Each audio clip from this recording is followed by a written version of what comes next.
Radio with Colin. Well, indicted means he was actually, went in front of the jury and they said, yes, you're guilty. You're addicted? Yeah. Indicted would mean that you just, wait. I've never heard the word indicted before. Well, it says right here, indicted. Every single one of these, indicted. That's how you pronounce it, as indicted. Indicted. The C is silent. Oh. And now, live on the fabulous interweb, this is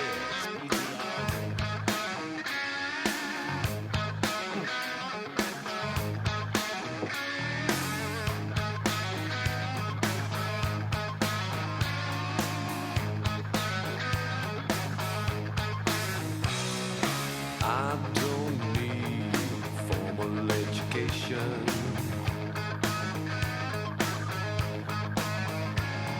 And I don't need mental stimulation.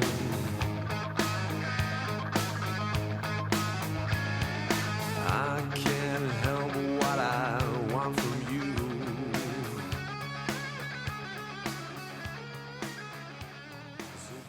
Welcome, everybody, to another edition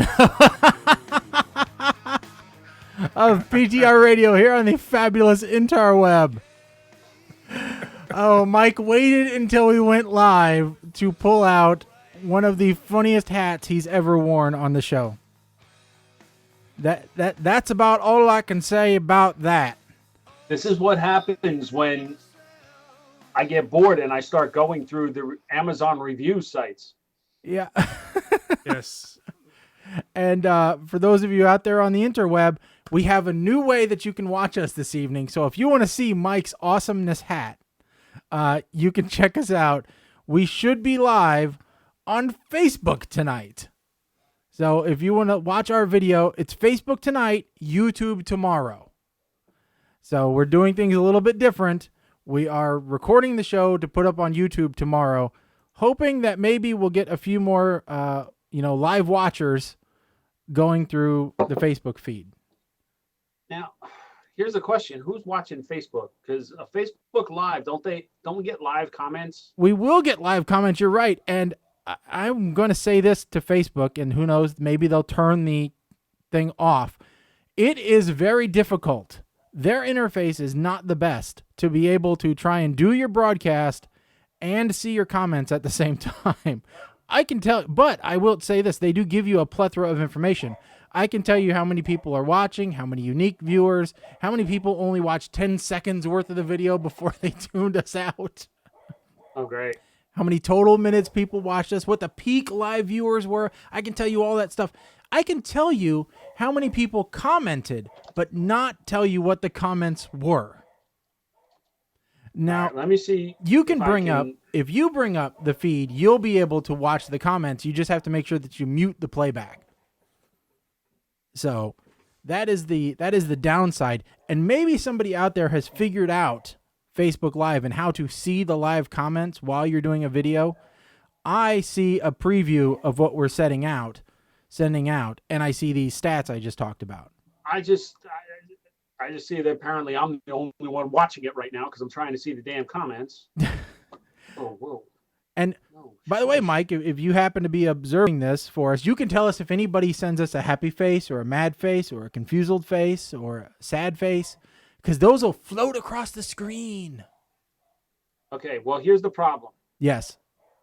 Okay, so apparently in order to view those comments, I need to expand the video. But to expand the video, I can't, there's no way for me to mute it.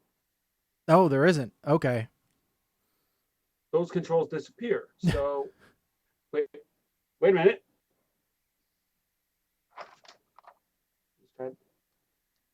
When in doubt, use a different machine. Yeah. I was going to do that once my machine is not doing what it's doing now. So. Yeah. So because it's a heck of a lot easier to mute my phone. I don't know that you can see the comments on the phone because I think the video goes full screen. I don't know. This is our beta test. This is our live beta test. No. I can see the comments. Oh, okay, great. So Mike is the official commenter. By the way, if you want to get in touch with the show, I tested it. The phone is working tonight. So 877-787-8822 if you want to be on the air, and your phone call will go into the Facebook Live video. So if you want to be Facebook famous and ask us a relevant question or contribute to the show in some way, shape, or form, then that's how you get in touch with us. 877-787-8822. Or, as always, Twitter and Facebook at PTR Radio. So we're interested in hearing from you guys, whether you like this new format, whether you don't like the new format. You know, last week, Colin, since you weren't here, Mike and I did side-by-side videos. Cool. We did it, you know, even more differenter. More differenter. Yes, that's proper English. Yes, it turned out I was still in the car on the way back from the airport to Springfield during the show. Yeah, I think you got out just in time of Florida. Yeah, well, okay, so recap, you know, so during the week before the last show, I was in Orlando. So, and during that week, Orlando was within 2 degrees of all-time record high temperature. So you thought going in the fall, it'll be great. It'll be nice and cool. It was 107 feel likes for most of the days. So I felt really, really bad for the people who had like saved up for years, and this was their big, you know, family vacation that, you know, and they got there and it was hot. So I guess here's the rule. How do you know when it's hot in Orlando? I don't know. When all the locals Nobody. When I was going to say when nobody, even the locals, venture outside. I was going to say when the locals are complaining about how hot it is. And they were complaining a lot. So, of course. But this last week, when they got hit by a hurricane, was one of the weeks I was considering originally before I decided on the week I went. So I feel pretty good about my decision at this point. Heat is better than hurricane. Well, Yes. yeah. I think in the order of climatological events, heat does rank much lower in intensity than hurricane. Yes, yes. Now, if hurricane and tornado were to fight it out, Tornado wins. tornado wins? In fact, there's many years ago, a tornado hit Miami. And I heard a quote from a local in Miami. It was like, yeah, the people in the Midwest can keep the tornadoes. We'll keep the hurricanes. Thank you.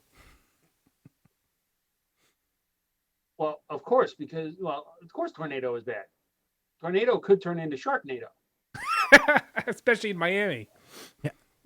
Well, see, I'm supposed to go visit my sister-in-law in North Carolina. And we got the call from her yesterday saying, actually, I think it was Saturday we got it, saying, we have no power. We won't have power until Wednesday at the earliest. They're saying the river won't crest until Friday. And they're concerned that there may not be any highways once it's done. That's bad. It's funny, too, because this weekend the NASCAR race was in Charlotte. And they actually had to postpone it. It was supposed to run Saturday night. And this is a race that I've been to a couple of times. And they ran it Sunday afternoon. They actually did a doubleheader at the track, right? As soon as the NASCAR or the Winston Sprint Cup was up and done, then they had to run the Xfinity Cup, which is the lower tier. Dave writes in and wants to know if there was any grabbing of genitals. In Florida? In general. Okay. There is a delay. Yes. On the feed. So this is like the old school days. Like I get a comment and I don't know what the comment is in reference to. It's A probably comment like this one could apply to anything we've discussed so far. It's probably referring to the Saturday Night Live skit, where they had Donald Trump being played by Alec Baldwin. And had him doing like a hot mic thing where it said he wanted to go through Miami like the hurricane. Oh, okay. So, yeah, that is it. It is remarkable some of the stuff that's coming out. They actually did the guys from the Gregory Brothers did a very short auto tune. I've been missing auto tune the news, and they did like a 20-second auto tune with just his little grab him by the, and I'm like, I wanted you to do more because it's been so long since we've had one. I wanted more. Okay, but here is my point. And I am not saying that it's okay that Trump said this, because it's not. No. It's really not. No. All right. However, half the people I see up in arms about this on Facebook, who are now temporarily hidden from my timeline because I don't want to deal with them anymore, these are the same ones, men and women, that were running around singing the Rico Suave song, talking about, I eat them raw like sushi. Yeah. There have been quite a few songs that I remember that have had stuff that is worse than. There was a joke growing up that about making a reference to like a bowling ball. I thought you were going to say a man from Nantucket, but well, there have been all kinds of stuff.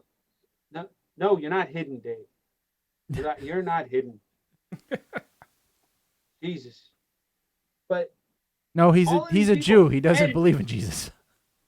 Let's not even talk about the songs that are topping the pop charts that everybody's like, yeah, Jay-Z and Beyonce and Lemonade, man, and Anaconda. Half the stuff that they say. Okay, and if you love that music or any of those kinds of songs, and you are anti-Trump, hi, hypocrite much? Yeah. Oh, and I'm still not sure who I'm voting for. Like, I don't want to get political. You you still don't know who never I'm say that. Never say that, because then they're going to try and convince you that their guy is the guy you should vote for, or that you should absolutely not vote for the other person. That is the easiest way to get hidden from my timeline. You don't want that conversation. Nobody wants that conversation. It's very simple. Nobody wants the Spanish Inquisition either. It's very simple. So some point after this election, someone is going to be complaining that whoever wins is ruining the country. And blaming the party of that person for doing it. And if that happens, the correct answer is to tell them that the fault of ruining the country lies not with that person who wins or the party of that person. It lies with the party of the person who's complaining for putting in someone who is unelectable, whoever that person is. Because both parties have unelectable clowns running for themselves. It is really just, it is the worst of the worst. Literally anybody else can beat any of these two morons. I don't know Bernie Sanders could have been president. How did we end up with these two? They looked at the bottom of the barrel and went, we can go deeper. That now, mathematically speaking, that is because only about 7% of the country voted in the primaries. So 7% of the country picked these two schmucks. Tweedledum and Tweedledummer. And you know what? All of them us are just along for the ride. All of the people that voted in the primaries belong to the subreddit Trashy. All right? I don't know if you ever follow that subreddit, but you should. I don't follow any Reddits. Oh, no. If you want gold mines on the internet, you need to look at Trashy and Murica. All right? Those two subreddits. Okay. Restore your faith. Restore. I'm in, all right? Murica. So, talking about all the bad things that happened, I actually have an audio clip of the worst quote from the weekend. Okay. It is the most morally reprehensible, scandalous, horrible thing that was said. And unfortunately, we have to play it through the speakers of my laptop, and I'm going to turn the microphone here, and hopefully this works. Yeah. Unfortunately, I did not have time to wire up your PC. Yeah. But it will be done by next time. So let's give this a try. Yeah.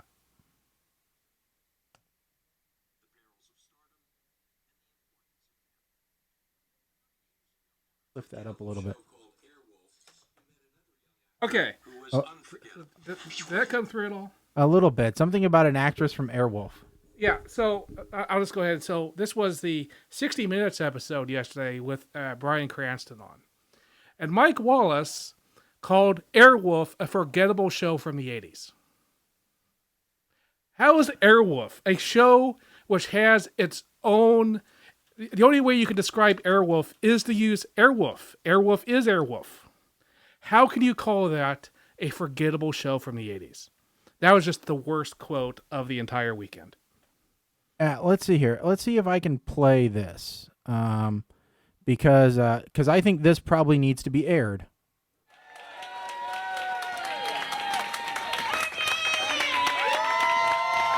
And this goes right along with what you just said.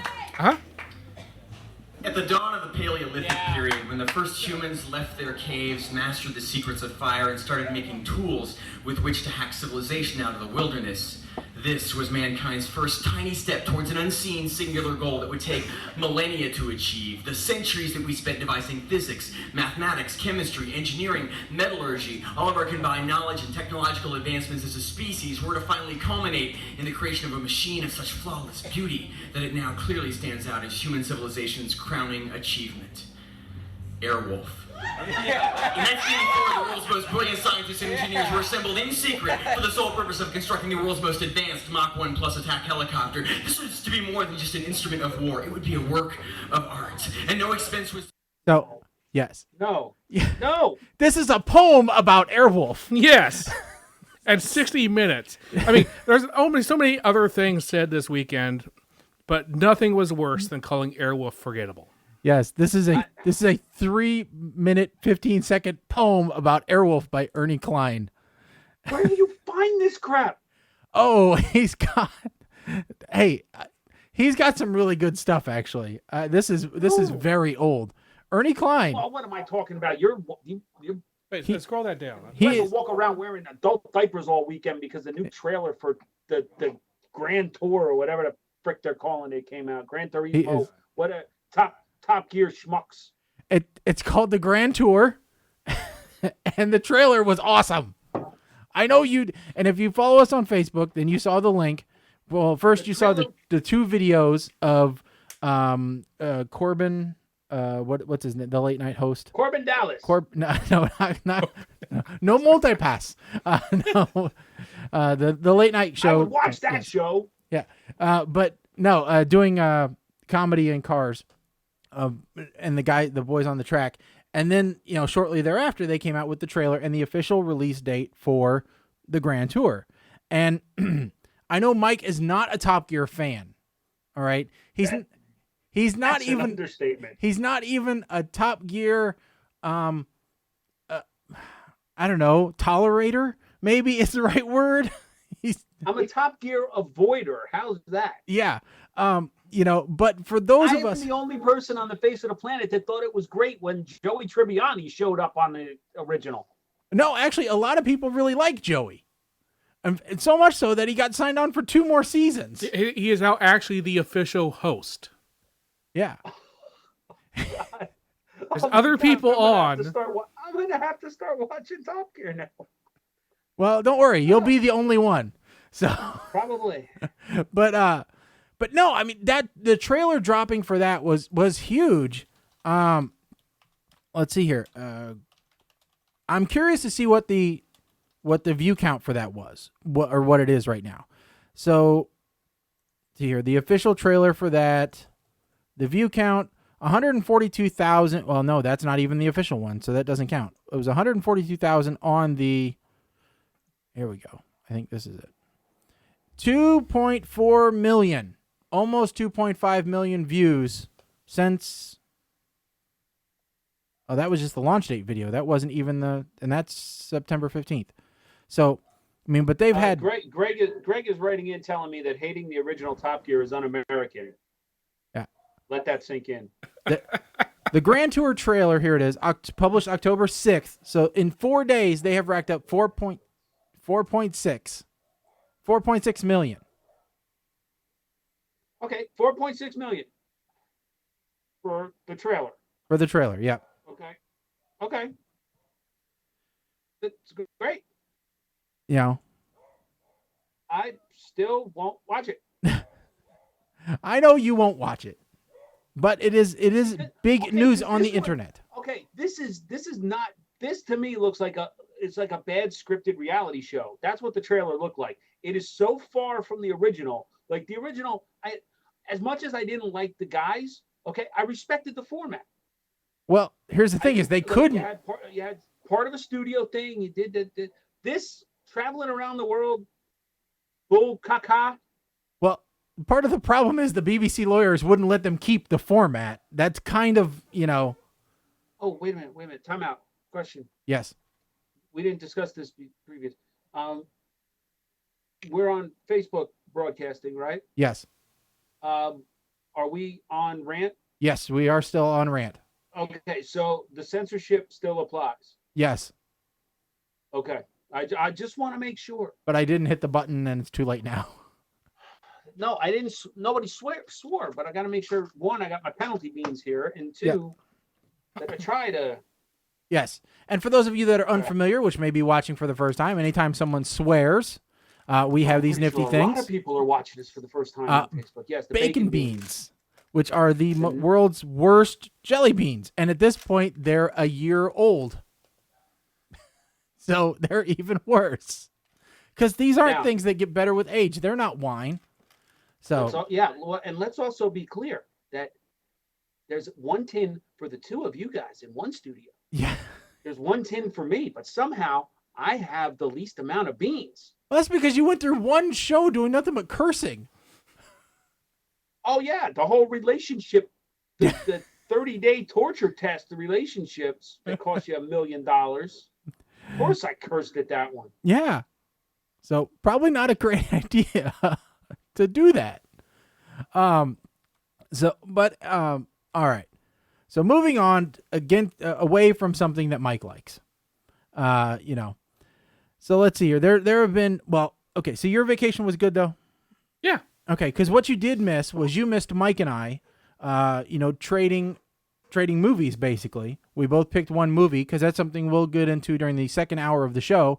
Is we do our double feature movie review where we take two somewhat unknown movies from Amazon Prime, Netflix, whatever, and we give them our reviews so that you know what is worth watching on those platforms and what is worth skipping over. The whole idea came from the other movies you may like category in Netflix. And so we're actively going through those and telling you exactly what is garbage and what isn't. By the way, Mike, one of the movies we reviewed that you absolutely hated, FDR, American Badass, I saw it the other day. It's on Amazon Prime now. You're kidding me, right? No, it's been elevated from YouTube movie to Amazon Prime movie. I think you're lying. No, I saw it when I was looking I gotta through. go look this up. No, I think you're lying. So, evidently, Amazon better drop the cost of Prime if they're going to carry this movie. I think it's all due to our review. Actually, I think our review boosted the movie, and so that's why they wanted to offer it on Prime Video. But yep, it has 127 reviews. Yeah. And it's four stars. This movie got 4 stars. No, it's worse than What? that. It's worse than that. 65% of the reviews are 5 stars. This is the only movie to date that I've tapped out on. And this movie, evidently, Amazon people give it 5 stars. Evidently, you're wrong. Colin and I tried to tell you. Colin and I tried to tell you. I'm not giving it all 5 stars. Well, I didn't give it 5 stars either, but I think I at least gave it, I didn't give it shnikes, but I gave it somewhere above meh. I gotta go. I don't even think I don't think I gave it. No, I didn't I tapped out. It was when they did the Bon Jovi scene. Yeah. No, I didn't even give that one a rating. Yeah, I know. But so yep. Oh my God. If you want to see our review, on that, by the way, we do take that segment, we snip it out, and that's a separate playlist on our YouTube channel, so you can see just the 30 minutes worth of movie reviews. All right, but moving along, there has been a lot of things going on. Let's see here. First of all, Halloween is coming around the corner. It's going to be here really before we know it, and I'm a little bit upset because I was scheduled to do a Halloween party. It got canceled. So I don't get to DJ that this year. Other things came up and they said, yeah, we've just got to, we've got to cancel that. So yeah, I did go to Hollywood Horror Nights at Universal Studios, which is like the biggest Halloween party and / horror haunted house kind of place in the country. Yeah, it was fun. Don't need to do it again. That's checked off of my bucket list. But yeah, haunted houses don't do much for me. It's like step, step, step. Oh, person jumps out with a knife. Step, step, step. Oh, another person with a knife. Hey. Flash. Now I did last Saturday, as we discussed, or 2 Saturdays ago, as we discussed, I did have my second annual appearance at the Pampered and Pink Cancer Survivor and Caregivers benefit, which was interesting. So I was there to DJ and to give away prizes, which was, that's always fun to give things away, right? But every time that I deal with a giveaway, they have the same problem. There are too many things to give away. Now, I've done this event I've done now twice. I've done another one for the Knights of Columbus Hall. And the problem is always that the people in charge go out and get a ton of things to give away. All right? More things than there are people attending, really. And so then you're stuck every 5 minutes reading off ticket numbers just constantly. Oh, okay. I got you. In fact, on this latest thing, I ran out of tickets and there were still prizes to give away. That's how bad it was. That's when you start making prize baskets. Well, that's what you would have thought they would have done, is just make baskets and give away the baskets. Because in my mind, if everybody gets a prize, it's not that important anymore. And then there's the prizes nobody wants, like Galaxy Note 7s. Well, yeah. There's a lot of them. There's a lot of prizes out there that they gave away that I don't think anybody really wanted. And it interrupted my game, which everybody was having fun with. Now, originally, they had tapped me they wanted some type of game. They wanted some type of interaction, right? And they asked me to do that. So I thought, great, I'm going to do match game. I'm going to pull some people up on stage. They're going to be the celebrity panel. Then we'll have 2 contestants. We'll go a couple rounds, and we'll have some fun. Well, then they changed their mind, and they wanted to do Name That Tune, which was a blast. People did have a lot of fun with that. But what I thought was going to be, because when they say, hey, we want you to do a game, in my mind, I thought, okay, I've got to eat up about 15 minutes, right? Because when they're saying that, I'm like, all right, I got 15, 20 minutes to work with. No. They wanted me to take up 5 minutes, 6 different times. So that sounds like a commercial break. Yeah, it was. I'd quit. Well, like, nope. I found this out the night before the event, and then the event started a half an hour late, and then all these things kept going wrong, and by 40 minutes in, I had basically thrown their agenda away and was doing it my way. Because the only thing they had that was scheduled was they had two outside people coming in to do demonstrations. I'm like, all right, I've got a set thing here where somebody's going to come up and do some basically Tai Chi. And then I've got this dance group coming in at this time. I've got to make the slots for these, but otherwise it's my decision on when things happen because the organizers were nowhere to be found.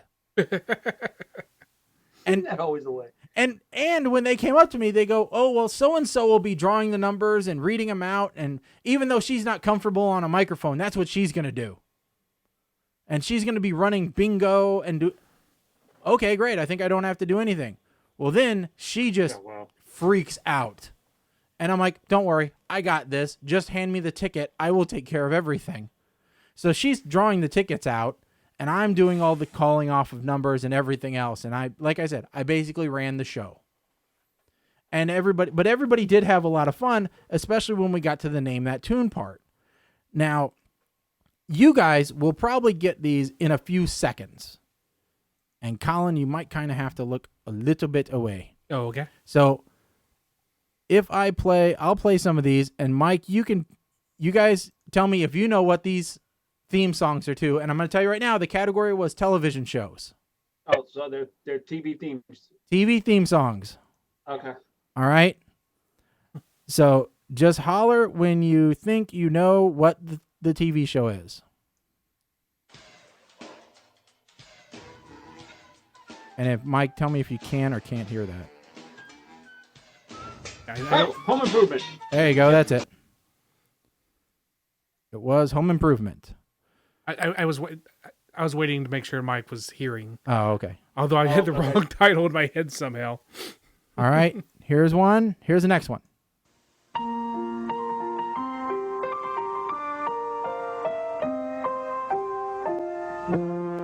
Saw the China, never met her before. Who cares when you drop kick your jacket? As you can. That's about all I gave them. Any guess? It was Mr. Belvedere. Mr. Belvedere. Yep. Ah. Okay. I remember that. I don't know if I've ever heard that one before. This one? Seinfeld? Seinfeld. Yep. See, I had to give him some easy ones. This one?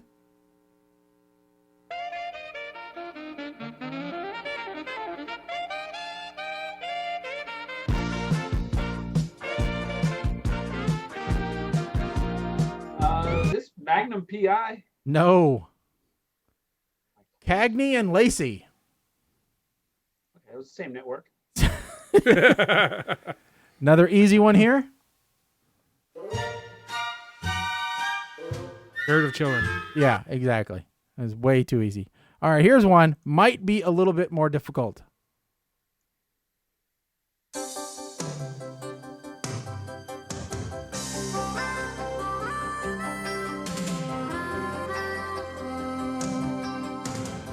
Sometimes the world looks perfect. Perfect Strangers? Yes, very good. Nobody got that one. There you go.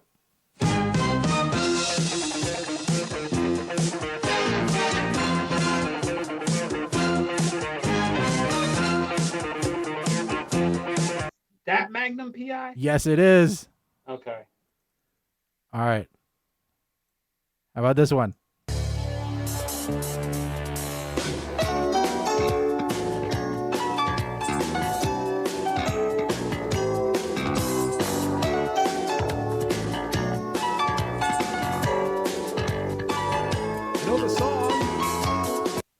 Alf. That was Alf? That was Alf. Okay. See, and every time I would say what the answer was, they'd all go, "Oh!" Except for when they obviously knew what it was. It was a really good crowd interaction thing I had going. You know, they really loved that. In fact, at the end, I had like 10 minutes left, and I had the choice, you know, of, I can play a little bit of music or I could do some more. And I kind of gave it up to the crowd and said, okay, what do you want to do? Do you want to listen to some music or do you want me to do more? And they're like, more TV. They were having a great time. Here's another one. Murder, She Wrote. Yep. How about this one? That was Murder, She Wrote. Okay, that's what I thought. I can't hear Colin over the music.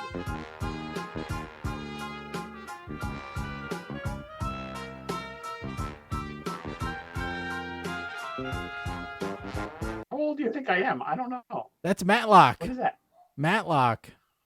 A show I never watched. Sorry. How about this one? Family Ties. Full House. Full House. Full House. I don't, for some reason, Family Ties, Home Improvement, Family Ties got stuck in my head. Every single one, Family Ties comes up, and I'm like, no, that's not correct. really That one I messed actually with them. blurted out for once. Could have really messed with them, Shaggy, and played the new version. Nah. Fuller House. Oh, yeah. How about this one?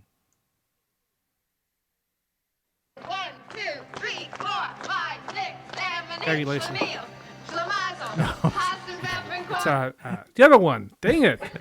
The other one. We already did Cagney Lacey. It's Laverne and Shirley. there. Yes, Thank exactly. All right, how about this one? Oops. Let me get just one file and not try and lasso him. High court. Yep, very good. Colin's back in form. How about this one?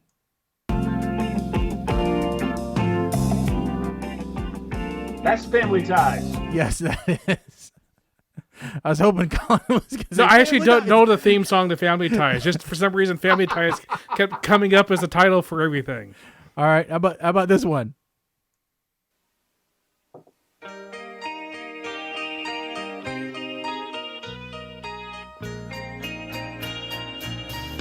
Maybe the world is blind,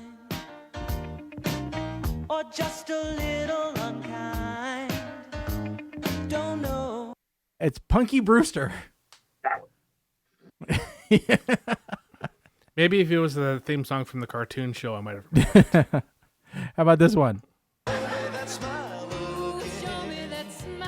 Yes, Growing Pains. Way too easy. This one.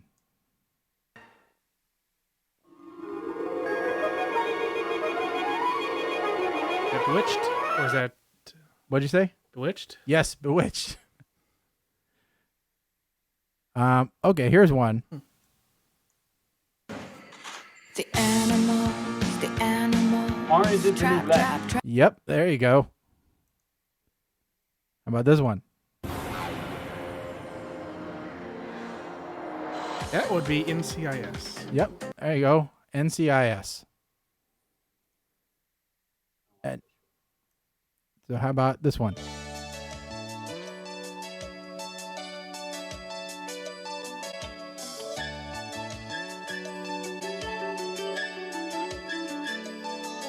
There's a time for love and a time for living.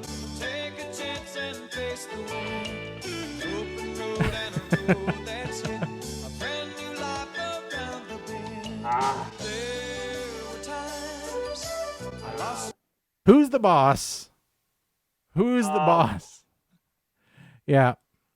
Yeah, so the rest of them were really simple. It's like LA Law, Miami. They didn't get Miami Vice. I didn't have a single table get Miami Vice. How iconic is Miami Vice? Play the cover set.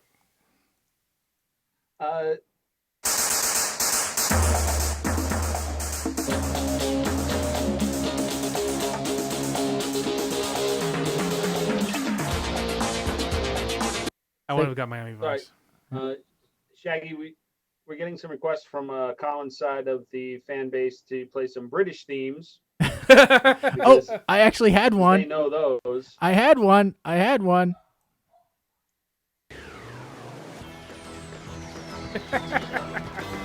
The easiest, Doctor Who, of course. Yes. That was the only one I had, but I did have that one. And I had Game of Thrones, and I had Friends, and, you know, I even had Perry Mason. What I found when I was researching for this game was TV theme songs nowadays suck. Oh, they have to. They don't have any time. You know, the 80s were great for theme songs. Yeah. We've had this discussion before that back in the 80s and prior is when they actually would write songs to be the theme song. Yeah. Yeah. Because and then people figured out it was cheaper to just license a song temporarily.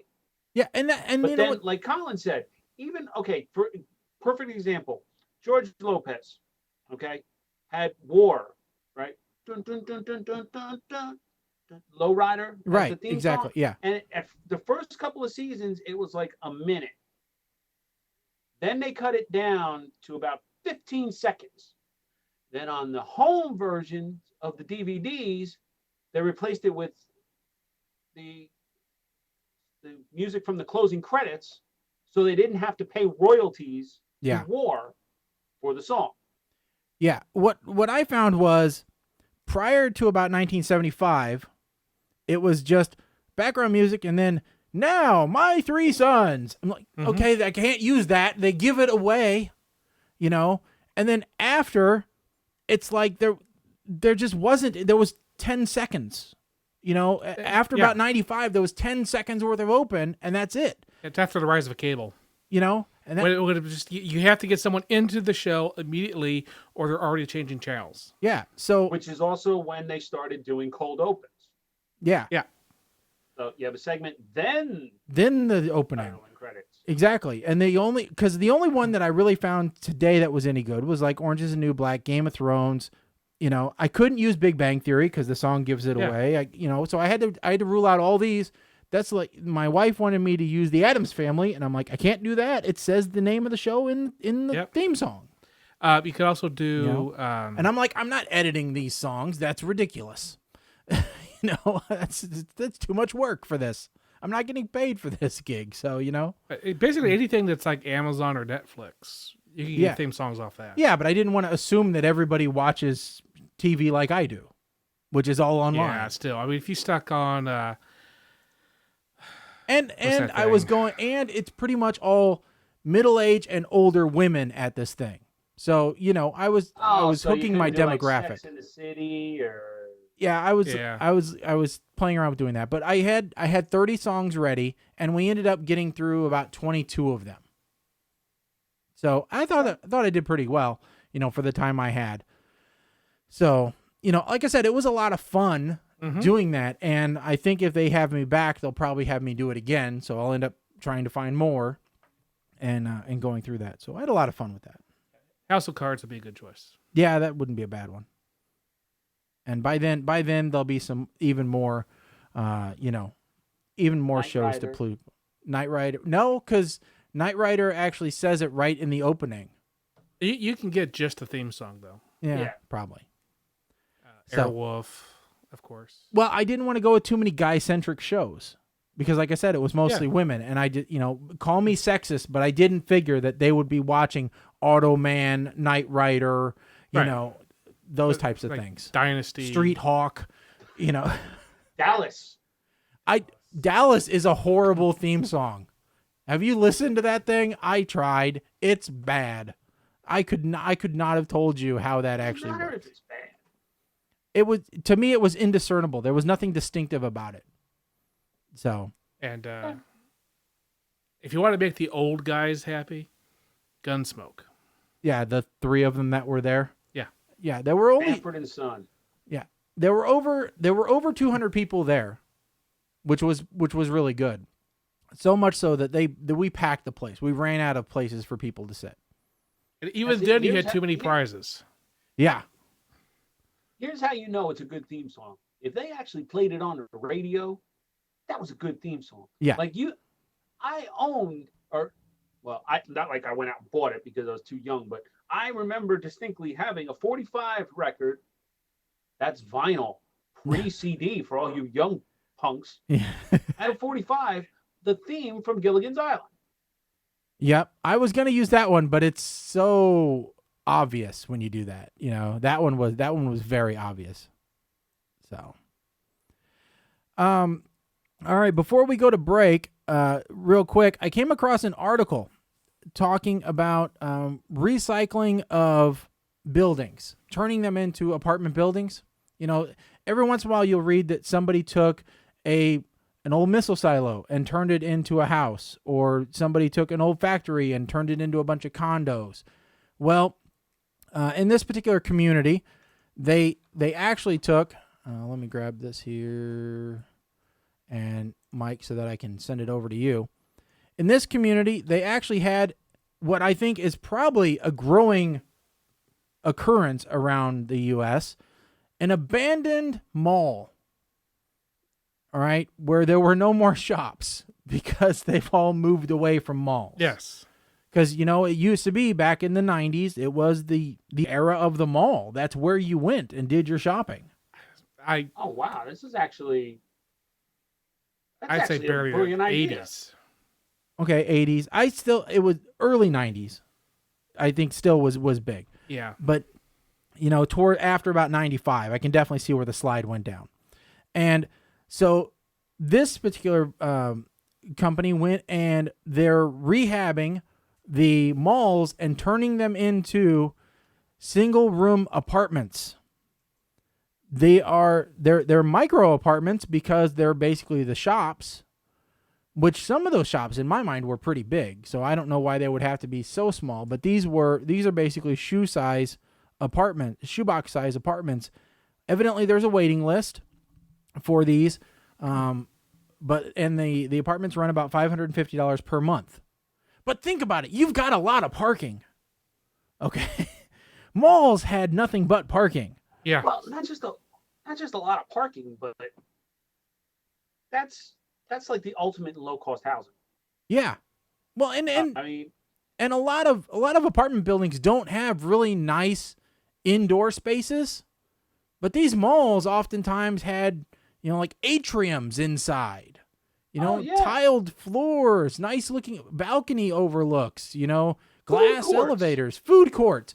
Think about it. If you were into one of these places that transformed it back into apartments and you actually resurrected one of the food courts, you've got a built-in community that you can sell to. You only need to be open about 7 hours a day. Just be open for lunch and dinner. Maybe even just dinner. This particular one looks like they didn't just turn shops into homes. They took the area, they put many apartments in the same location. Yeah. But if they actually did that, they just made like entire shops. Yeah, I mean, you could make it a 2-bedroom, easy, with a nice sized living room and a kitchen. Yeah. I'd live there. I mean, and just think about it. If you are one of those people that used to be or still are a mall walker, how convenient for you. I mean, I'm going to go outside my front door and start my 5-mile walk inside. You never have to worry about the weather. Now, of course, with my luck, I would be on the waiting list and I would get one of these places and I'd be the guy that has to live under the escalator. That was where Mr. Bulky was in our mall. That was where the bulk candy store was. For very short. I mean, yeah, we've missed that a long time ago. Yeah. But then even thinking about like the anchor stores, you take one of the anchor stores and you turn it into a supermarket. Yeah. So that the people that live there don't even really need a car. No. And tell them, hey, listen, take the cart home. Just bring it back when you want to shop again. No, but there is a problem though, Mike, because here in Springfield, they decided to take one of the old anchor stores, which was Montgomery Ward after they closed down. They turned it into a college. Well, not just any college. It was ITT Tech. Oh. Well, but that was detected. Yeah. Wow. That was after they tried to turn the movie theater into a church. They've tried many things with movie theater. Now the movie theater is a two guys. Is it two guys? It's like a paintball shop or something. No, it was a paintball shop, but now it's a because now it's a Five Guys burger. It's a Five Guys burger and the wine restaurant place. Oh yeah, the Cooper's Hawk. Yeah. Well, yeah. I can do you one better with the whole college thing. Apparently, that's what one of the casinos down in Atlantic City that went bankrupt is going to be used for, and they're going to use the hotel as the dormitory. I mean, you got to reuse these buildings for something, and to some degree, it does make sense, But I like this idea of turning them all, and I love your idea about turning one into a grocery store. Now, right, and that could work for inside and outside. Yeah. Right. And so we even had inside, and they've turned one in. They turned one anchor store. It was like a Planet Fitness or something for a while. So I mean, that's not a bad use for another anchor store in a resurrected mall. Again, you could turn it into a Y. yeah. You This know, way, it's a community thing. exactly. Anything you can do to keep that in there, I think it's a good idea. And I think it's, I like this idea of the cheap housing, but this is also coming from a guy who lived in apartments and had problems with parking, where I couldn't invite more than 4 or 5 folks over sometimes because I didn't have enough parking for everybody. In a mall, that is not a problem. Let me let's transition this to a new topic about a mall. This past week, the Mall of America announced that they are going to be closed on Thanksgiving this year. Really? Whereas most malls now, they tend to open, like the Black Friday sales start at like 8 p.m. on Thanksgiving. It seems earlier and earlier. Yeah. Some of them even were open and starting on Thanksgiving, like at midnight.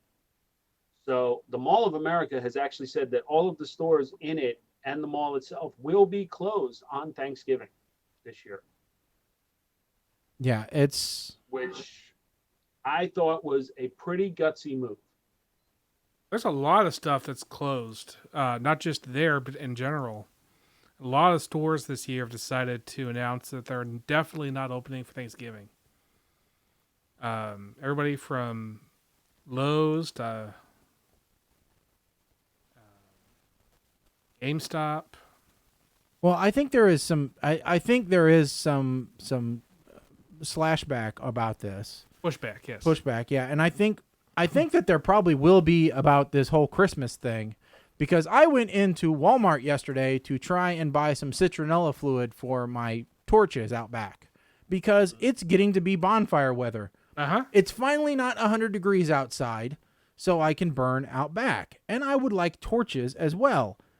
I could barely find citronella, fluid for all the Christmas trees that are up. Uh-huh. Those Christmas trees and all the inflatable... decorations and everything. Yep. Everywhere where there was citronella, lawn ornaments, everything for fall and, yard cleanup stuff. Now it's nothing but wreaths and Santa Claus and ornaments and, everything for Christmas. We haven't even had Halloween yet. Well, the Halloween stuff has already been there since May. Everyone's already bought the Halloween stuff, so now it's time for the Christmas stuff. What difference does it make? Everybody's going as a clown this year. Right, they have to get the Christmas stuff in now because in 3 weeks they're going to put in with the 4th of July stuff. Well, they're going to start putting the bikinis out. Yeah. So, because we need those. I mean, before I went on vacation to Disney, I was like, oh, I should probably pick up a few more button-down shirts. So I went to no, you can't find any short sleeve button down shirts. They only have long sleeve now. Yeah, I know. I was like, which sucks for larger guys who never wear long sleeves if given ever. any opportunity because we sweat already. Yes. And it's just one more thing to wipe the sweat, and then you have, wet cuffs. Yay. That's what coats are for. Yeah. The coat is to make the short sleeve shirt long sleeve long enough to get through the cold. Yeah. You say so. So, all right. I think we're going to take a quick break. We will be back in just a few. Everyone, please stay tuned.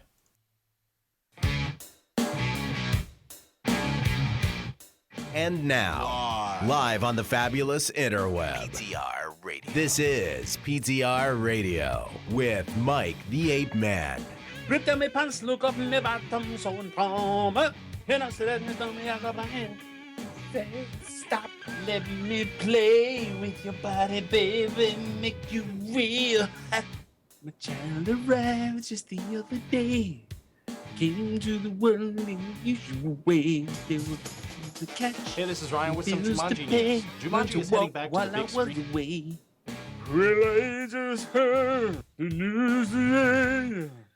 This is my life. It's gonna change with arms wide open. Why do I know all these bad songs? And now, PTR Radio. Exactly. And welcome, everybody. Hour number 2 of the show. Again, if you want to get in touch with us, 877-787-8822 or at PTR Radio on Twitter. If you want to request a song, that's also our listener line. Mike will be glad to record that for you and send it to you. He's a little bit backlogged right now. Yep. But we will get those recorded to you.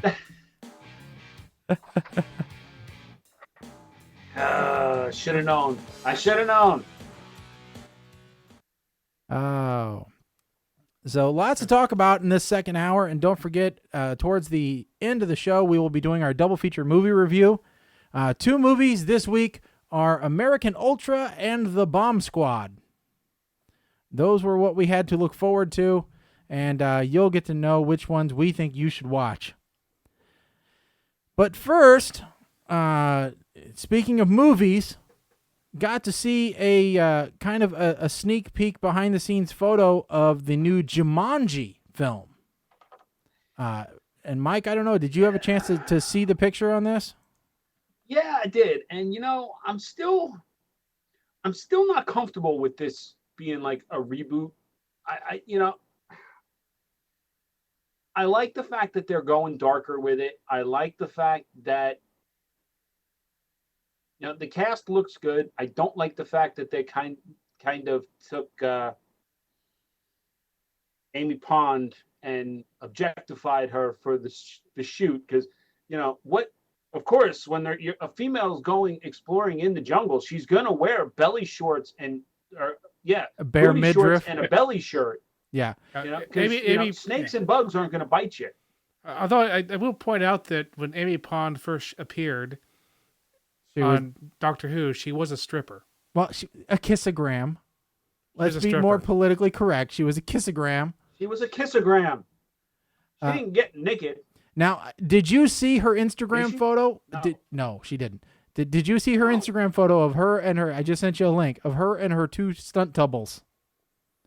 It's like the best triplets ever. This makes the Doublemint twins look like chopped liver. So I'm just putting that out there. Okay, but this furthers my point. You look at this picture, and this is not what women exploring the jungle wear in any universe. They are in my dreams. Okay, let me put it this way: Laura Croft wore something just like this. Okay, I didn't complain. I never complained about her outfits. No, I just have. Don't tell me you have a problem with the way she's dressed. I have a problem with the movie in general. Okay, I don't have a problem with the way she's dressed. I mean, okay, it's a movie, it's unrealistic, and they're going dark, so they're trying to get they're trying to get that demographic roped in. Okay, I get it. I mean, how dark? I like Karen Gillan. Is that how you say it? Gillan or Jillian? Jillian. Whatever. Yeah. Don't look at me. You like Karen? I like her as an actress. I do. I thought she was great in Guardians of the Galaxy, and apparently she's coming back somehow. Yeah. Well, she didn't die. She just had her hand chopped off. Fine. And I liked her in Doctor Who. I'm one of the few people that thought she was a good companion. I am willing to overlook that movie Selfie, or that show Selfie, that got canceled after 4 episodes. I didn't see it, so it didn't matter to me. It's okay. Nobody else did either. I mean, they can't go too dark. It's got Jack Black in it. Yeah, and Kevin Hart, who apparently is like, Rock's mini-me now. Apparently, The Rock and Kevin Hart and The Rock have to do. It's in their contract. They have to do movies together now. I don't know. Yeah. But so,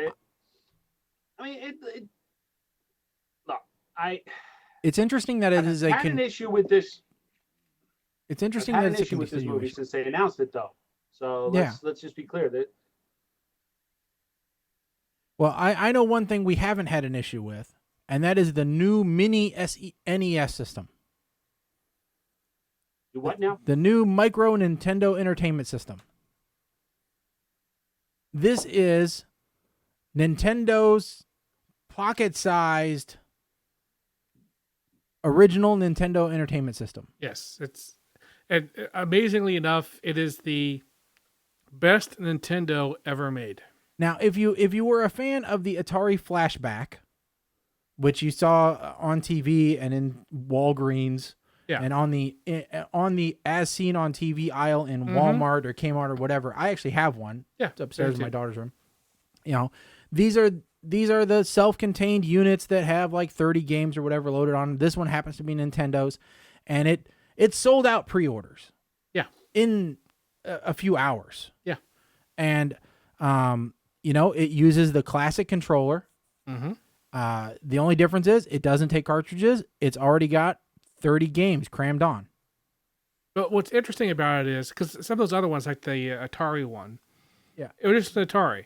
Yeah. It had the games built in. That was about it. What's interesting about this thing is it is actually capable of outputting the games in higher quality than anything else ever has. Even better than the Virtual Console on the Wii. Yeah. And it has built-in save game. Yes, that it definitely does. So when you get to a hard part of a game where you die a lot, you can save it and just keep trying until you get through. Yep. So it comes with Balloon Fight, Bubble Bobble, Castlevania, Castlevania 2, Donkey Kong Jr., Double Dragon 2, Dr. Mario, Excitebike, Final Fantasy, Galaga, Ghosts and Goblins, Gradius, Ice Climbers, Kid Icarus, Kirby's Adventure, Mega Man 2, Metroid, Mario Brothers, Ninja Gaiden, Pac-Man, Gaiden, Punch-Out, Star Tropics, Super Contra, Super Mario Brothers, Super Mario 2 and 3, Tecmo Bowl, The Legend of Zelda, and Zelda 2, The Adventure of Link. That's what comes on. Here is my question, since I see Contra on here. Will the Konami code work? Yes. I'm sure it probably will. And if it doesn't, I'm going to be upset. Somebody wrote, I'm noticing in the comments on this article, somebody's asking, you know, or saying, why don't you partner with Steam, and how do you not include Tetris? Well, I think they didn't include Tetris probably because it's a licensing issue. I see a lot of these are original Nintendo games. A lot of them are licensed too, but Tetris was never a big NES game. I think I think you're right. I think that was bigger for the Genesis. No, Game Boy. Game Boy? Game Boy, and I believe it came out for the Super Nintendo. Okay. I don't think it was never big on NES. Well, I also think, you know, that Tetris is available pretty much everywhere. Yeah. I mean, they're, you know. So there's no reason to that. It wouldn't be a big selling point for this, but partnering with Steam or creating something where they could download, I think that would make sense. That'd be good. Now, this is a $60 unit. So for $60, you can relive some of your childhood or aggravate your children, which is really what $60 is more than worth. You know, make your children play these games. That's one of the reasons why I want to bring my folks' second computer here. Our Tandy 1000 SX, which was an 8 megahertz machine with 640K of memory. All right. It's an 80. Oh God, was that 8088. Was that like a machine that you had to actually load DOS off of a floppy disk? It was before you did anything? No, we had a 40 megabyte hard drive that was too big for the BIOS, so it had to be separated into two 20s. See, now my first computer actually didn't even have a hard drive. Well, our very load, our very first DOS one off of the floppy. Actually, you know what? Here's my thing. Like, I would rather see. I think the games on here are good, but if I really wanted to aggravate kids, I would use that classic Atari one. Yeah. Because nothing is more aggravating than playing Pitfall and trying to jump over those stupid crocodiles. Yes. Well, and like I said, the most aggravating thing ever. I have that, and the daughter does play it once in a while. You know? And you with those, you are set with a limitation because they use the classic controllers where you're about 8 feet away from the unit. which is why all of us need corrective vision now, because we couldn't get any further away from the TV than that. Just wasn't physically possible. That's right. Wireless controllers? Ah! Good luck with that. But I like that the classic Nintendo is coming back out. So, and just with the advent of flash memory, I mean, yeah, you started to see this with, I'm gonna go out on a limb and say TurboGrafx 16 was the first one to really take advantage of the smaller form factor for games, because their games were basically on like a credit card that had flash memory. So, yeah, since we're not doing YouTube today, I think it's fitting that we should talk about a YouTube clip which went viral and that caused a lot of people to void the warranty on their phones.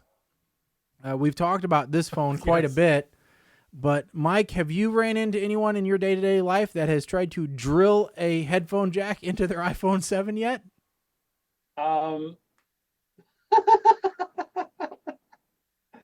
I want to say I don't surround myself with idiots, but this is a thing. This is a thing. I'm not making this up. This is a thing. This is a thing. Someone put out a just like when the iPhone 6 came out and they said, "Oh, it features the new Lightning charger, which means you can put it in your microwave, set the microwave for a minute and fast charge your phone." The same people that came out with that came out with the video basically stating, "Hey, Apple doesn't want you to know this, but the headphone jack is still there. They just covered it with plastic so that you can't use your traditional headphones anymore. But if you take careful measurements and you drill right here, in fact, print out this paper overlay so that you'll know where to drill. If you drill carefully right here, you'll get your headphone jack back." The guy has the phone in a vise, and he goes, "Now notice the screen starts to flicker. That's perfectly normal." Oh my God. Yeah. Unbelievable. Yes, there were, I'll say dozens, but probably hundreds of people that tried to drill a hole in their iPhone 7. And it's like, you can see it right there. It's a speaker. It's not like you can look. I mean, you can kind of, if you got a flashlight, you can try to look through the holes. Colin, it's right behind that grate. I don't know what you're talking about. The jack is there. You just have to expose it. It's obviously a speaker. No, the jack's there. It's all, we know it's easier to just cover something with a piece of plastic than to remove it from a circuit board. The big tech company just wants to take your money. It's a conspiracy to defraud the U.S. People. What wasn't this actually true? I feel like this was something like that. This is based off of a true story. Why am I feeling that way? I don't know. It wouldn't be the first time that something was actually hidden where you just had to reveal it. I mean, I remember the old, I don't remember what company it was, but some company came out with a remote that was supposedly universal, but not really universal. It controlled a lot of things, but they had the solder points for basically a USB port. And so all you had to do was solder on a USB receiver and then plug it into your computer to change the firmware on it and make it a true universal, like a Harmony remote. Yeah. So, I know that there has been equipment out there that's been just like that, where with a slight modification, it's so much more usable. Like IBM on their mainframes, they used to ship out the mainframes with more processors than you paid for, and then you just bought a license key to basically unlock it. Yeah. Yeah. But on the iPhone 7, where the headphone jack used to be, is the big weight that makes the thing feel like you pushed a button when you really didn't. So, but it was funny to see. These are the same people that fell for the microwave trick. Yeah. There's no doubt in my mind. They're the same people. And meanwhile, with this going on, with people drilling into their phones, we have second run notes Yes. that are still exploding. Yes. So according to reports. Yes. Well, that's now pretty much been verified. You know, Samsung has stopped manufacturing Note 7s. Now, the saddest thing, AT&T has stopped selling. Yes. And stopped the replacement program as of a release I read yesterday. They said we will not do anything more with the Note program. Bring your phone in. We will get you another phone in the Samsung line or another competitor, which I think Apple's just got to be eating up, the market now. Apple and Google with their new Pixel and Pixel XL. This is the worst timing for Samsung at all. For Google to come out with a Samsung/Apple level premium phone. Well, the problem though is the Google phone is not available yet. People are going to be chomping at the bit. They will be chomping at the bit for it, and according to the initial review that I heard, the camera in the Google Pixel is the best camera that has ever been tested, in a cell phone. It ranked. Don't say that. Don't say that. I think he said it ranked an 82 on the index, and the closest competitor is the iPhone 7 that ranked like 68. Oh, dear. Now, Lord. So it's orders of magnitude that better. means my wife is going to want this phone. And these phones are not cheap. And not only that, but they're with Google making it. They're wondering if there's going to be, and this is all completely speculation. No one knows this, and no one is going to comment it on any of the carrier sides. But there's some speculation on whether there will be either carrier discounts or carrier subsidies for the Google phones, because Google will be partnering with those. I know they already announced a partnership with Verizon. But there's I can't. Again, I have not heard anything. Here we go. Disclaimer: I'm an employee of AT&T. What I'm about to say is my own opinion, may or may not reflect the market stance of AT&T. I have not heard anything about any subsidies, but just looking up Google Pixel online, you can go to the Google store and buy it direct, unlocked, it appears, with 32 gigs of memory, which I think it's probably on the low side, considering the pixel density that you're getting with the camera and everything else. Right. For $27 a month for 24 months with Google Store financing.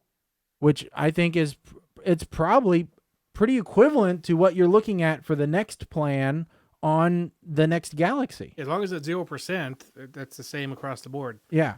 I mean, I'm paying. Let's see. If I change it to 128 gigabytes, it's $31 a month for 24 months. Is there a 64-bit? Is there a 64? No. So you're jumping from 32 to 128. There's 32, 128, unless because even the color changes. And the thing you have to remember is, I don't believe that one had a micro SD card slot, did it? I don't believe it does. Let me just see. Now this is. Oh, wait a minute. Now, and this is for the Pixel. Right. Okay, the Pixel XL. With 120 is $36 a month for 24 months. Okay, so neither one of them and that's have 128. And you're right. Neither one of them have micro SD. They are either in 32 or 128. I'm looking at the breakdown between the two lines right now. So the only difference really that I'm seeing here between the two phones is literally the screen size and the battery capacity. And that's to accommodate for the screen size, obviously. The Pixel is a 5-inch FHD MEO LED, which includes a 2770 milliamp hour battery, whereas the XL is a 5.5 QHD and has a 3450 milliamp hour battery. So those are really the only, other than that, looking through the specs, they're exactly the same. Now, I will say that this looks to be IP53 water and dust resistant, whereas I believe the iPhone 7 is IP68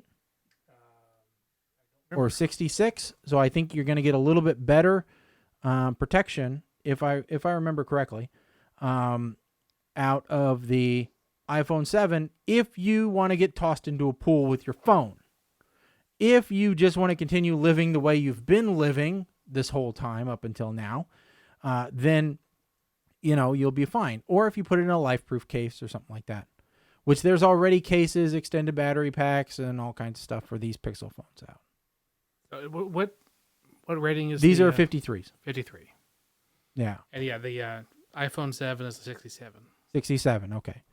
So, yeah. So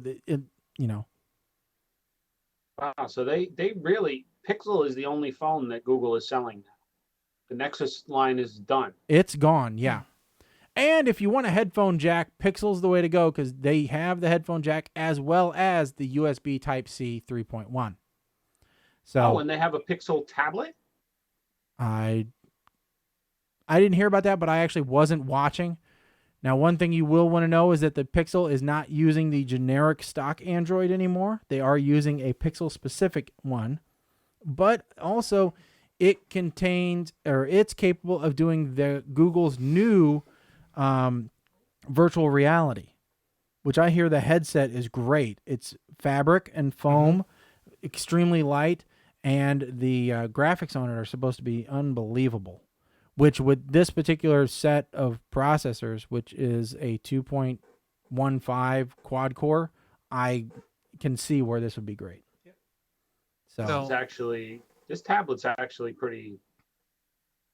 seems pretty. And at the same point that they were doing the Google Pixel, they were also talking about the Google Home, which we have brought, the Amazon Echo on the show before, Alexa, and, showing what it can do. And with the Amazon Home, or with the Google Home, they're saying that they're going to be an Alexa killer. Now, I don't know whether that's true or not. I do know that they do have one advantage so far against the Echo, which is, two. One, they say they work with multiple devices in the home. They say that you'll be able to pass off your commands from one unit to the other. Right. Which is kind of nice. And the other one is that they will talk to Chromecast. So you can control your Chromecast from your home. So voice commands. That'd be nice. That'd be nice. So and I'm really surprised that Amazon hasn't worked a way for Alexa to talk to at least the Fire Stick. I'm surprised it doesn't, because I thought they did. I mean, no. I know you can get like the dots now. You can put a dot in every room. And that's one of the things I did. I pre-ordered a dot, and my plan is to I'm putting ceiling speakers into my garage, and I'm going to actually mount the dot to the ceiling. And so that everything's up and out of the way and no muss, no fuss, and, try and voice control, at least my music, because that's what I primarily use Alexa for, is to my music stuff out in the garage. So now here's another neat thing about these Google Homes is apparently for the fashion conscious, because Google users are pretty much hipsters. Yeah. You can change the bases. You can change to match whatever. Yes, you can make it look like whatever type of air freshener you want. Because that was the that was the agreement amongst everyone, was that yes, it looks exactly like an air freshener.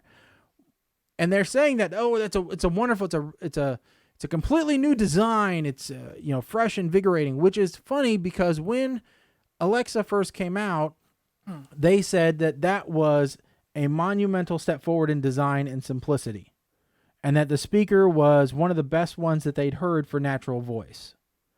And now Google is jumping on the train and they're saying, oh no, that's the best we've ever heard, and that's the amazing design. And I'm like, this is only a year later.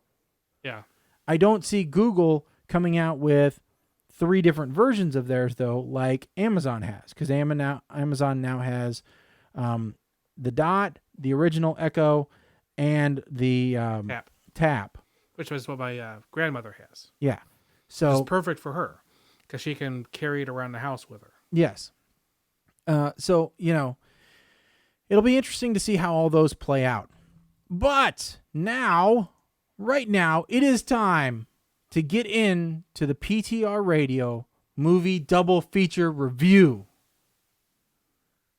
Because it's 8:30 Eastern, 7:30 Central Time. Yes. And this normally eats up the last half hour of the show. Oh, yeah. So we have two movies to review. We have The Bomb Squad and we have American Ultra. Now, Colin has said he needs to go kind of in the middle. Exactly in the middle. Exactly in the middle. It's a dual review. All right. So that means, Mike, it's you or I first. Do you want me to go first? Because I think you went first last time. It really don't matter. All right. I'll go ahead and start, and I'll start with The Bomb Squad because, honestly, it's the shorter review for me. Okay. All right.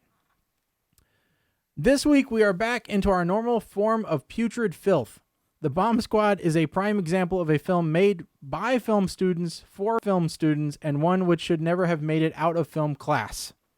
Unfortunately for the masses, this thing made its way onto Amazon Prime and is now taking up residence where something better like Barney and Friends could be occupying instead. With an unoriginal script and some of the worst acting ever, this film could have been shortened even more than its limited 1 hour, 23-minute runtime. As an example, PTR Radio once reviewed the YouTube short, The Lazy Superhero Movie. The acting, special effects, and realism in that clip were 10 times more believable and better than this university-sponsored piece. I don't have a whole lot more to say because, honestly, after the first 30 minutes of watching this movie, it started to look a lot like my smartphone screen because I lost interest. I did watch the whole thing, but since it never got interesting, I did not pay that much attention to it. The really sad part of the whole movie is that they set it up almost like a TV pilot to where they could do weekly episodes. That sadness comes when these people thought not only that the premise had a future, but that their careers also had one. I give this movie a solid puke. Wow. I think that's the first puke we have had. Yeah. Wow. Okay, so Colin, I guess I'm going to go with Bomb Squad and then you're going to go Bomb Squad. Okay. So I was a little pressed for time this time, so I don't have an actual card written out. I'm just going to kind of go through this movie. I didn't think I could get angry at a movie. I got angry at this movie because at first I didn't realize that it was a film, a college project, like a senior project or a master's project or a doctorate project, whatever. The oldest brother, apparently, this was his brainchild, or one of the characters. It was their brainchild, and they were the director, and this was their senior project, right? Made for a budget of $12,000. So here are my bullet points. It's a film made by college kids, and then they stole glow sticks in the opening scene, not test tubes, not vials of secret stuff. No, they were glow sticks. They didn't even clip the ends off. Now, interesting that this is a better monster than some of the other movies we reviewed. And I'm speaking, of course, to the sand creature, scorpion-looking thing that the sister projected upon the people. And now I'm trying to figure out what the budget of $12,000 was actually used for. It may have been pizzas and beer. I don't know. A quick Google shows that the older brother and the younger sister, the characters, actually got married in real life about a year after this film was created.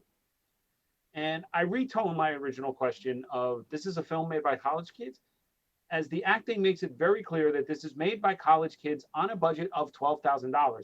This film shows us that Alien Arsenal, which had a bigger budget, was actually worse than I thought. So instead of that I originally gave Alien Arsenal has now been downgraded to a solid gag. So they're going to the military base to rescue the younger sibling, or the younger sister, and the older sister's wearing stilettos. Really? This is as bad as Karen Gillan's jungle outfit. So now they put metal caps on the glow sticks for the general to inject. Wait a minute. Why did we have to sit through over an hour of this crap for the general to inject himself? Why didn't he inject himself in the first place? And how the hell did the idiot sister get the password right on the first try?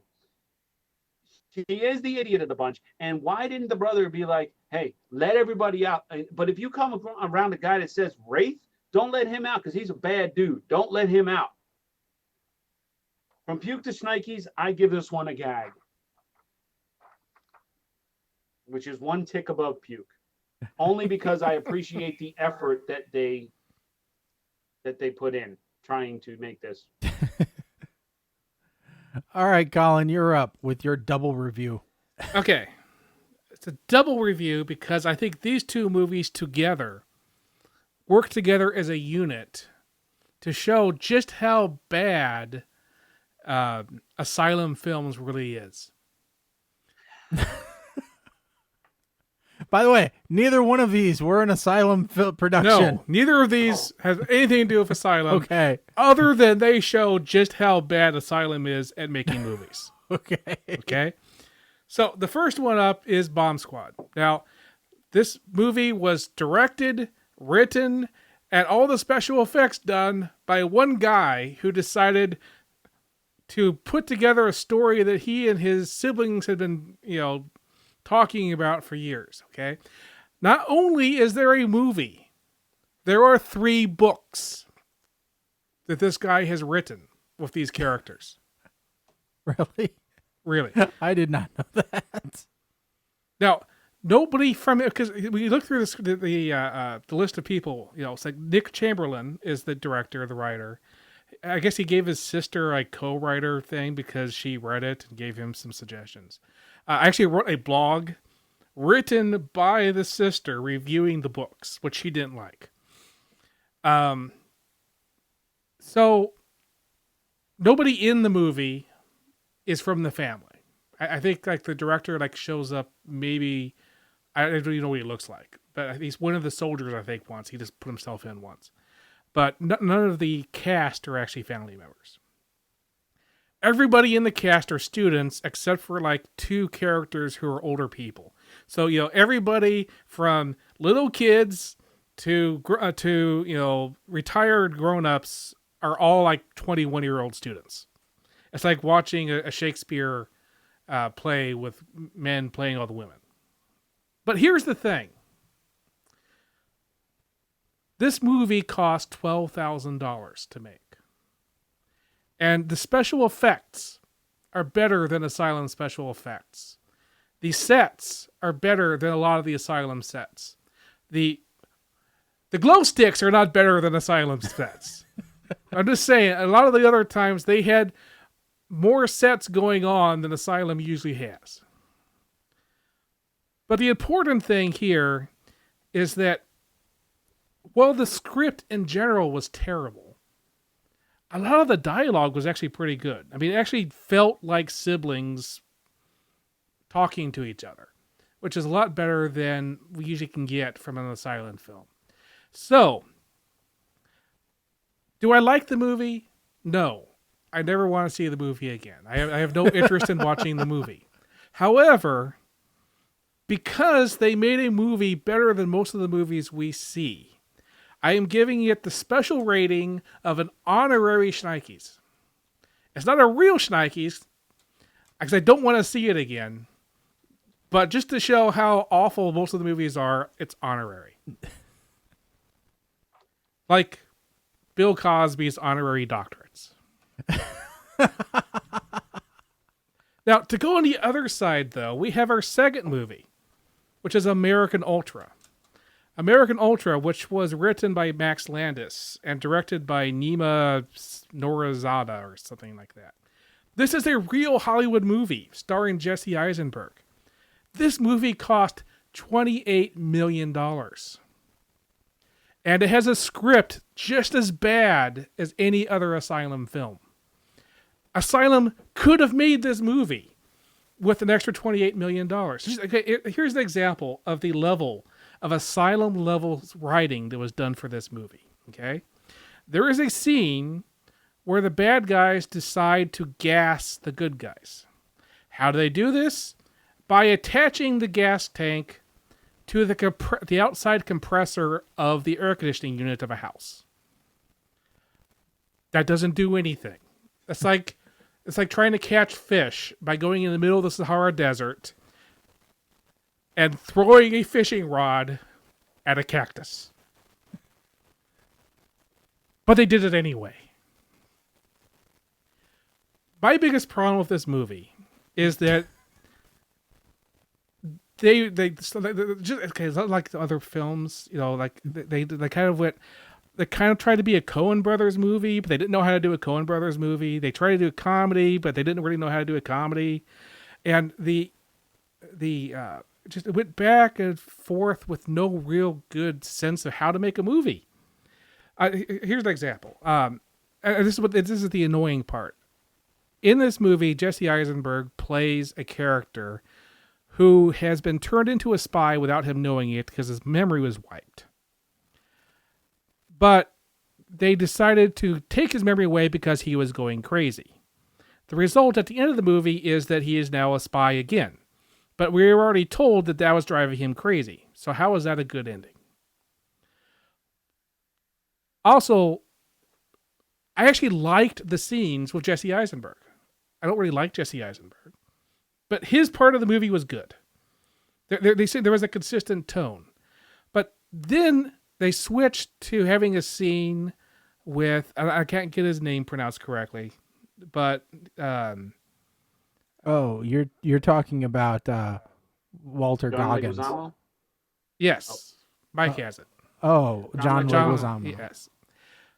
And suddenly you have like a completely different script writing thing, where you went from a okay script to something that, you know, would have worked well in Bomb Squad as far as level of script writing was. I was kind of surprised John Leguizamo wasn't in Bomb Squad. And then you go to the CIA, where suddenly you are in this weird alternate world CIA, which seems to be an insane asylum set up by the government to put psychopaths to keep them away from everybody else. Now, there is one thing about the CIA I liked, because this seemed like something that came from a better movie, like a Coen Brothers movie, okay? There is this extremely long hallway with lots of turns in it, and they go through the entire hallway, and then you get to the end of the hallway, and it's a conference room with a glass wall, glass doors so you can see into the conference room. So you get this gigantic hallway that only goes to a single conference room for no apparent reason. And from a visual standpoint, I really liked that. Boy, you are hung up on some details. But everything else about that was just terrible. Okay, so what's your grade for it? Oh, this isn't even honorary. This one was puke for me. Puke for you. Yeah, it was. Well, I didn't think it was going to be Schneikes. It's not even honorary puke. It's just actual puke. All right. And mostly because it could have been a great movie. And that's what made me more mad about than anything else. It had the bones of a good movie. They just didn't know how to actually do it. And I'm really mad at whoever gave them $28 million to do this. All right. Mike, I know you probably have a lot of notes, so I'm going to go first just so that we don't cross our notes, okay? Go right ahead. American Ultra landed on our review desk this week, and most people would right away know the two lead characters by name alone. Kristen Stewart, who plays Phoebe, has several credits to her name according to IMDb. She's been in Snow White and the Huntsman, Adventureland, Into the Wild, and I hear some movie having something to do with vampires and werewolves. The only movie, however, in her career I can remember ever seeing her in is Jumper. So that's my point of reference for her. From what I can tell, it appears she may have grown slightly in between films. She plays opposite Jesse Eisenberg, playing Mike Howell. Again, according to most people, someone who I should know. But honestly, I thought that was the name of someone on Breaking Bad. According to IMDb, he does have some previous credits, including most recently the poorly received Batman vs. Superman. I wonder if he could get us an interview with Ben Affleck. Anyway, these two do have some pretty good chemistry on screen, so I anticipate that they will have a future in the industry. However, they are helped by an outstanding supporting cast, including Topher Grace, most will know him from Spider-Man 3 or That 70s Show, and a host of others, including Walter Goggins, Bill, We Will Not Go Quietly Into the Night Pullman, and John Leguizamo. By the way, is there a movie John Leguizamo won't be involved with? This movie centers around Bomb Squad. If they'd have asked, he'd have been in it.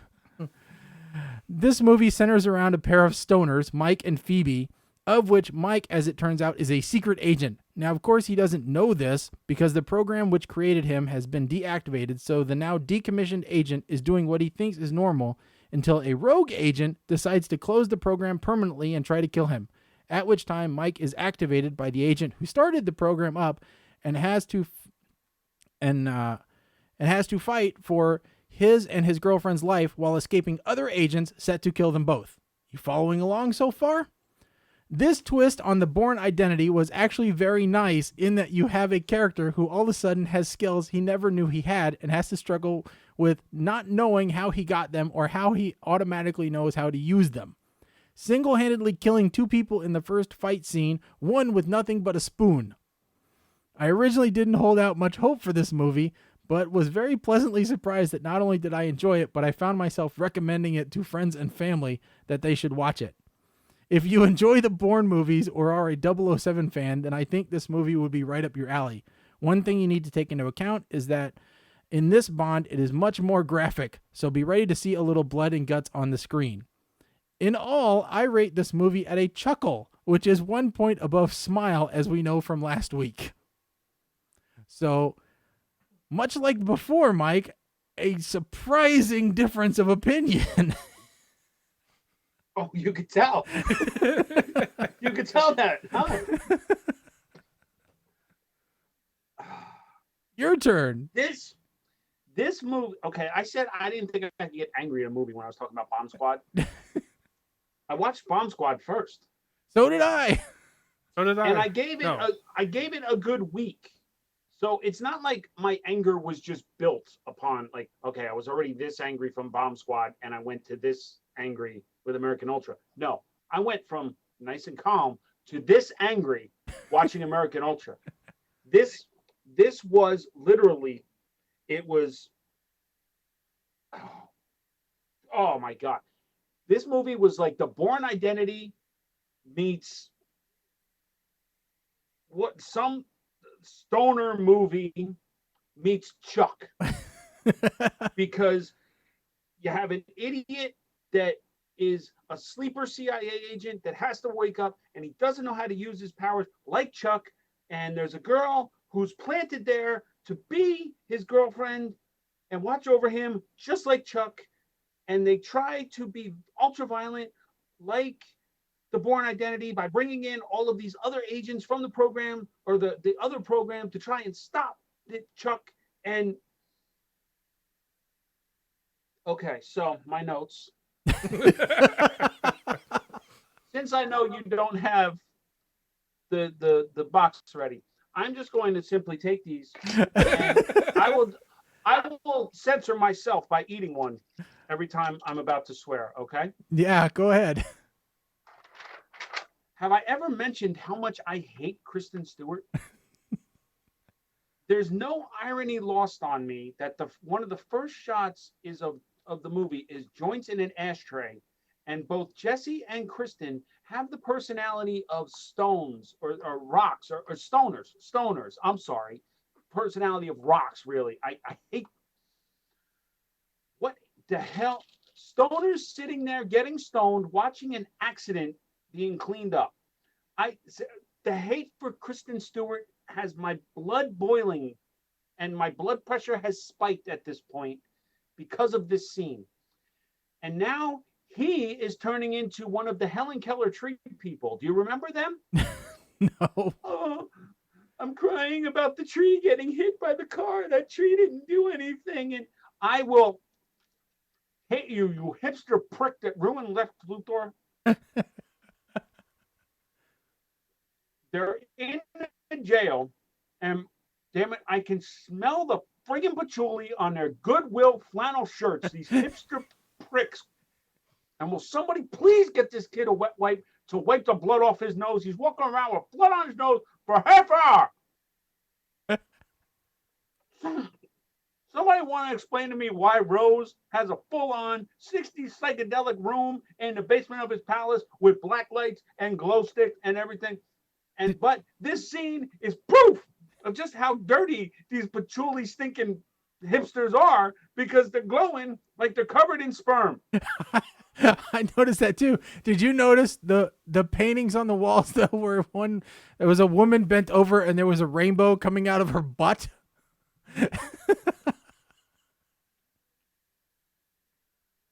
Now I'm going to get a little technical. Since when does a prop-driven drone make a jet sound? No, it's driven by a propeller. It's designed to be quiet. So they're in the supermarket, and Jesse Eisenberg takes a bag of pork roll and beats the ever-loving snot out of a guy. That's perfect, awesome.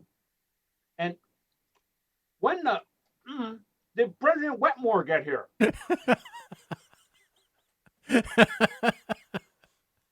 Speaking of people who show up in all the movies. Well, he was in between Independence Days.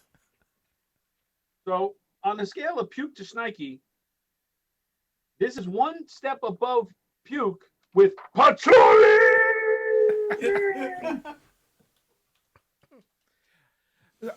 I realized I forgot to finish my summary of saying, so one movie cost $14,000, looked better, and had a better script than Asylum movies do. And the other movie cost $28 million and had worse effects, worse makeup, and a worse script. So that means that the price, the amount of money you have to spend on a movie has nothing to do with the quality of the story. See, and I don't know. Opposite of you guys, I actually really enjoyed American Ultra. I cannot explain it, but I actually enjoyed it. There is something so wrong with you. And the agent that was operating the drone, Tony something, I don't remember his name. The guy from Veep. Yeah. No, I know him as the guy from Arrested Development. Okay. Hello, mother. They're sending me back to Army. Where, ironically, he flew a drone in the second season. I literally can't remember the last time I got so angry watching a movie.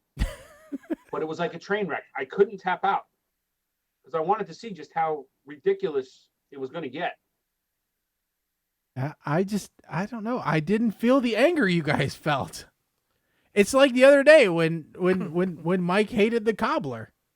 Or when Mike loved the cobbler, and we both thought it was horrible. But horrible is one thing. Hatred is another. So my problem with the movie is I saw too many things, tropes from good movies, and I'm just looking at it going, if you guys had spent a little more time, I don't know, 5 minutes, you might be able to make a good movie out of this. Even if I agree, Kristen Stewart is not anywhere close to someone I would cast. But even that, I could get away with that. Just the entire... If they had never actually shown the CIA people and just stuck with the Jesse Eisenberg and Kristen Stewart characters and just followed them along and things are going on and you don't know what's going on, that would have been a better movie.